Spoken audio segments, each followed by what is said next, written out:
இதை குறையாமல் பார்த்துக் கொள்ள வேண்டும் என்றால் அவர்களுக்கு இந்த வாசிப்பை, எழுத்தை கொண்டு போய் சேர்க்க வேண்டும். இன்னொரு முக்கியமான விஷயம், குழந்தைகள் வரைகிற வீட்டுக்கு தாழ்பாலே கிடையாது. எங்கேயா தாழ்பால் போட்டு பூட்டு போட்டு குழந்தைங்க வரைஞ்சிருக்காங்களா?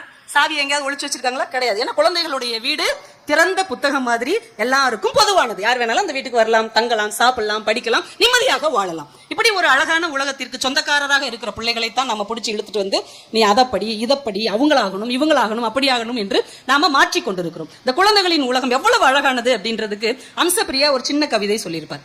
அவர்கள் அதிசயாவிடம் ஒரு ஆப்பிள் துண்டை கொடுத்தார்கள். ஒரு குட்டி பாப்பாட்ட ஆப்பிள் துண்டு கொடுக்குறாங்க. ஆனா அந்த பாப்பா ஆப்பிள் துண்டை வச்சுக்கிட்டு உஷாவுக்கு கொஞ்சம், விசாலாட்சிக்கு கொஞ்சம், மீனாட்சிக்கு கொஞ்சம், பிரியாவுக்கு கொஞ்சம் என்று அவள் அதை காக்கா கடி போட்டுக்கொண்டே இருந்தாள்.